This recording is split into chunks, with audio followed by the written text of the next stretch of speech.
Então, aqui eu tenho um hardware de propósito geral, formado por dois processadores, GPUs e CPUs.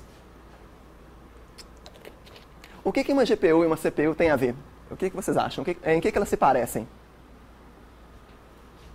Ideias. Tem várias coisas que elas têm a ver, né? Assim, similaridades. Podem fazer computações de propósito geral, resolvem qualquer problema assim, computacionalmente resolvível, né? Tem problemas que não são computacionalmente resolvíveis, né? Mas assim, os que são, eu posso resolver ou numa GPU ou na CPU. Eu faço, então, por que será que é mais fácil para uma CPU tratar eventos de mouse? Assim, vai ser tudo uma questão de entrada e saída. Se mandar dado para a GPU é caro, a gente vai ver que isso é caro. Então, assim, ler dados da memória da GPU é caro também, não é? Então, assim, um clique de mouse, um evento pequenininho, não é melhor tratar na CPU, que lê isso mais rápido, né? Escreve isso mais rápido. Para mandar essa informação para a GPU é uma longa viagem. Então, CPUs são melhores para essas aplicações interativas, né? GPUs, por outro lado, elas resolvem problemas mais simples, assim, mais rapidamente, né? Por quê? Elas têm muitos núcleos, muitos processadores, né, muitas ALUs, então elas conseguem fazer muitas coisas ao mesmo tempo, mas a gente vai ver com o modelo restrito. A gente vai ver como é que isso funciona. Mas então eu tenho um hardware heterogêneo. Eu tenho uma CPU e uma GPU e elas funcionam juntas, não é? Assim, hardware heterogêneo não é uma novidade, isso já existia antes. Por exemplo, alguém já ouviu falar de SSE ou MMX?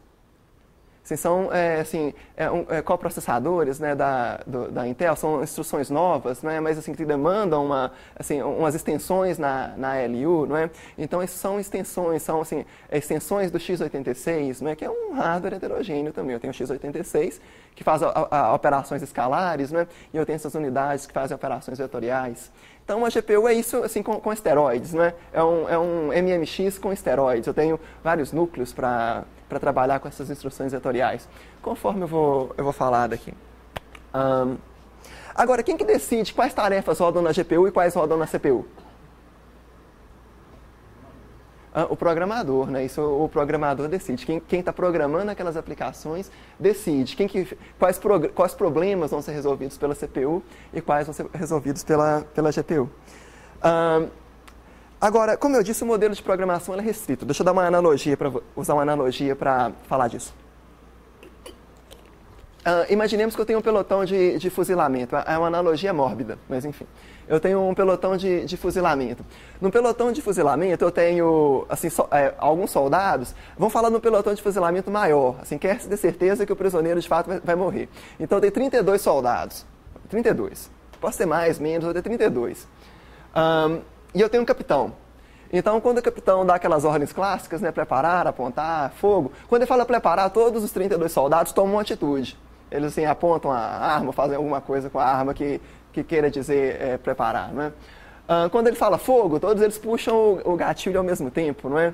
Então, eu tenho um capitão e 32 soldados. Eu tenho um buscador de instruções e 32 ALUs, né, 32 processadores. Então, eu consigo fazer 32 coisas ao mesmo tempo. Eu consigo disparar 32 balas ao mesmo tempo, não é? Só que, bom, cada soldado opera uma arma diferente, né? Trabalha com um dado diferente. Então, eu consigo buscar uma instrução e mandar a mesma uma instrução para 32 ALUs diferentes. Isso é uma parte do que é uma GPU. Uma GPU são vários desses núcleos que fazem 32 coisas ao mesmo tempo, não é? E esse modelo, ele tem um nome, ele chama SMD. Isso quer dizer o quê? Alguém lembra desse nome? Single Instruction Multiple Data. Então, eu tenho uma instrução, um capitão, certo? E 32 soldados, 32 balas, né? 32 atiradores. Por que optou-se por fazer isso? Seria muito melhor eu ter 32 buscadores de instruções e 32 ALUs, porque elas não precisavam estar sempre sincronizadas, não é? Por que optou-se por fazer isso?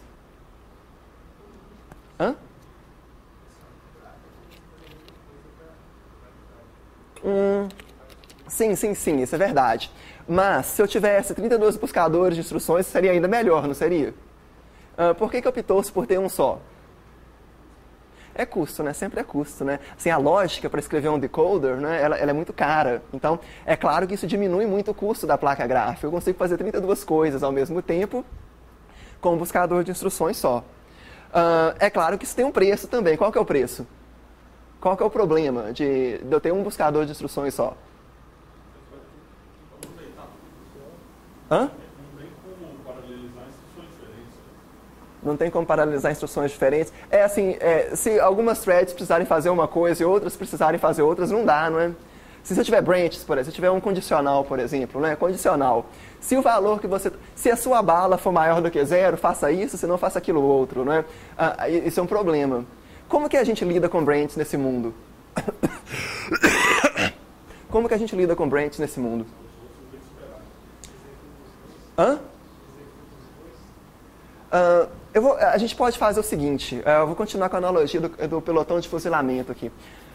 Antigamente, para assim, diluir a culpa, né, a culpa assim, do assassinato, né, um dos soldados recebia uma bala de festim. Então ele atirava, saía a explosão, né, só que a bala de verdade não saía. Então, assim, se eram 4 soldados, eles podiam dormir assim, tranquilos, pensando que eles tinham 25% de chance de não ter de fato puxado o tiro fatal, não é? Então um deles disparava uma bala de mentira, certo? E assim que uma GPU funciona, né? Assim, se eu tenho que fazer uma coisa, se eu tenho branches e algumas threads não tem que fazer nada, eu simplesmente não escrevo de volta os resultados delas, elas fazem trabalho. Certo? Só que na hora de escrever de volta, eu vou lá e dou uma bala de festim para elas. Elas não escrevem de volta, certo? Mas todo mundo está fazendo trabalho. Aí depois eu troco, né? Eu dou a bala de festim para quem estava esperando, para quem estava ativo, né? E os que estavam esperando passam a fazer trabalho útil. Então, assim, essa é a forma de se lidar com branches nesse mundo, né? Mas, enfim, comparando com uma CPU, eu vejo que eu tenho assim, muito processamento, né? Assim, a área do chip que é dedicada para processamento é muito grande. Por outro lado, eu tenho um cache pequenininho. O meu controle é pequenininho, né? Eu tenho um buscador de instrução para várias ALUs. E eu tenho vários desses grupos, né? Esses grupos de 32 threads, de 32 soldados, né? A gente pode chamar de um warp. Então, eu tenho vários warps numa GPU.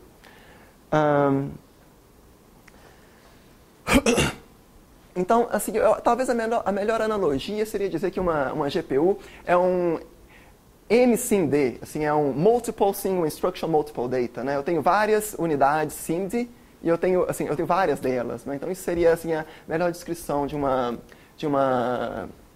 GPU.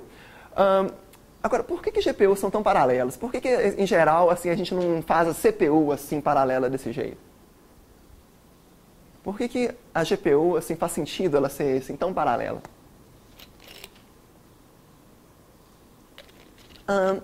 Exatamente porque aplicações gráficas são assim, não é? Se eu tenho que renderizar minha matriz de pixels, por exemplo, em geral eu tendo a fazer o mesmo processamento em cada pixel. Por exemplo, clareio eles, ou escureço eles, ou translado eles, não é? Mas em geral, assim, é o mesmo processamento para todos eles. Uma CPU não, a CPU vai estar rodando vários programas diferentes, não é? Assim, o browser, assim, o Gmail de vocês não para de atualizar o Gtalk, né, enquanto vocês estão editando o texto, por exemplo, não é? Então você tem vários programas diferentes executando, né? Claro que eles não vão executar as mesmas instruções, vão executar instruções diferentes.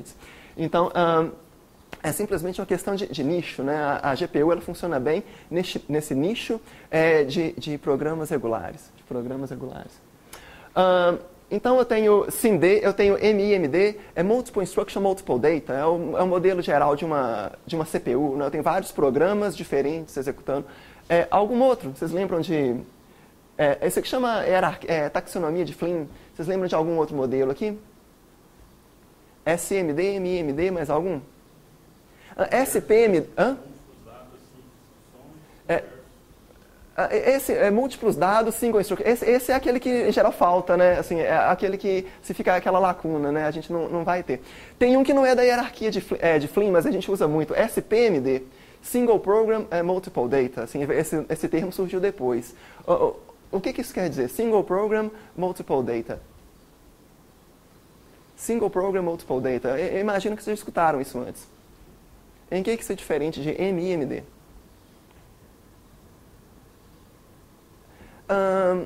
Alguém já programou threads em Java? Threads em Java? Pode ser threads em Python, pthreads em C, certo? Enfim, esse modelo de programação é um SPMD. Eu tenho um programa só, desculpa, eu tenho um programa só, mas eu tenho assim, é um programa só, mas ele tem várias linhas de execução diferentes, né? Esse mesmo programa está operando em vários dados diferentes, né? Então, assim, não é um SMD mais, as instruções não estão sincronizadas. Eu posso ter vários PCs aqui nesse mundo, né? É um pouco diferente. Mas avancemos. Aqui a gente respondeu, né, por que SMD? Porque isso faz sentido nesse mundo gráfico, né? Assim, essas aplicações gráficas demandam uma certa regularidade. Vou falar um pouquinho de cache. Em geral, a maior parte da área do chip de uma CPU é cache. Cache foi uma coisa muito útil, porque tirou do programador a tarefa de ter que decidir quais são os dados que deveriam residir em memória há mais tempo, né? Então, cache foi um avanço assim, em termos de programação. Agora, GPUs, assim, as mais antigas não tinham cache, as mais novas até que têm cache, mas é muito pequenininho. Por que assim, em geral, a gente não tem cache? Por que vocês acham que a gente não vai ter muito cache em uma GPU? O processo é rápido, os dados mudam, médio, não. Hã?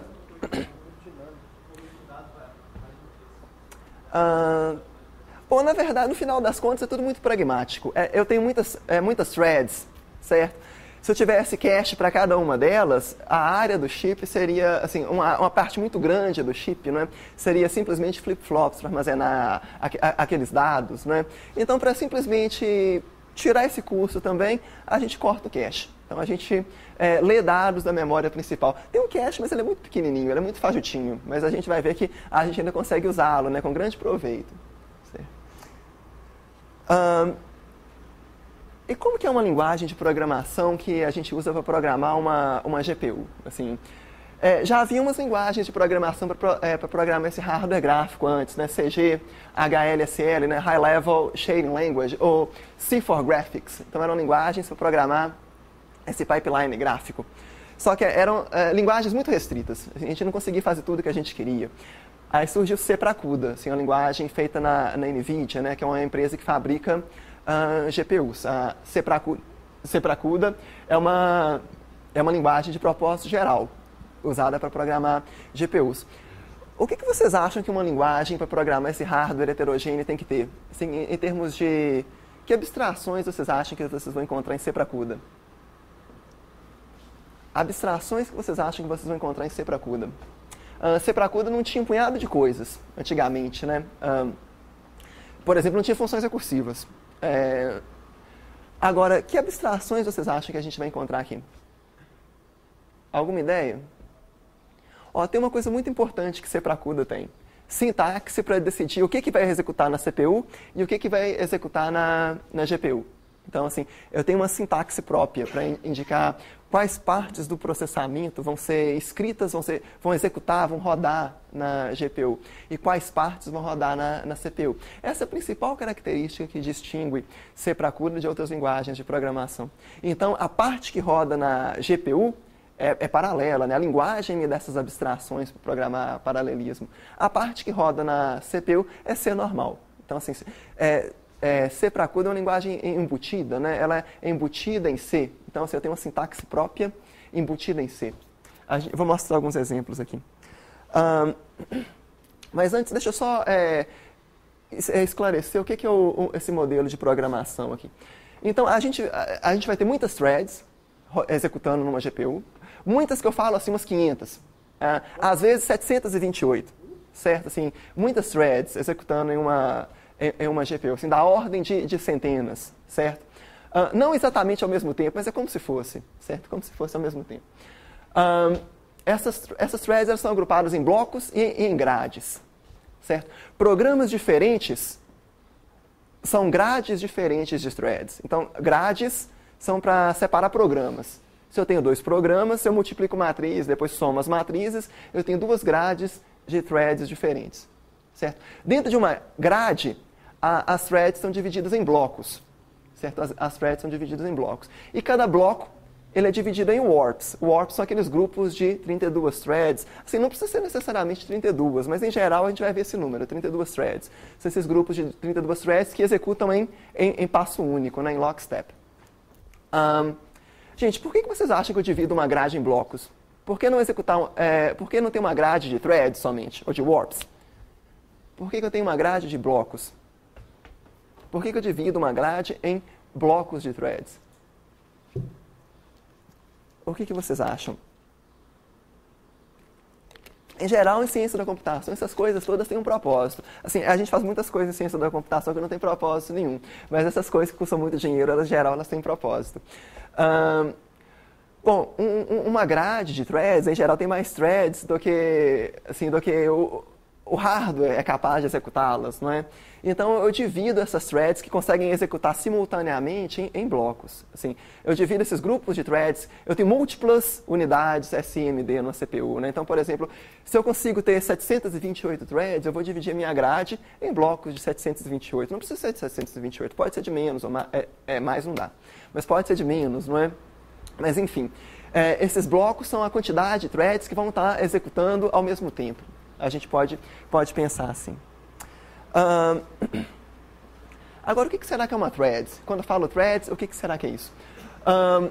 Uma thread, ela é um conjunto de registradores, certo? É um PC. Notem que várias threads podem assim, compartilhar o mesmo PC. Eu tenho um buscador de instruções somente. E assim, é uma memória local também, né? Os registradores são rápidos, essa memória local ela é mais lenta. Então, uma thread são isso. Notem que isso é bem diferente de um processo. Quando eu falo um processo, são assim, programas diferentes. Dois processos, dois programas diferentes. Threads são pedacinhos do mesmo programa, são linhas de execução dentro do mesmo programa, não é?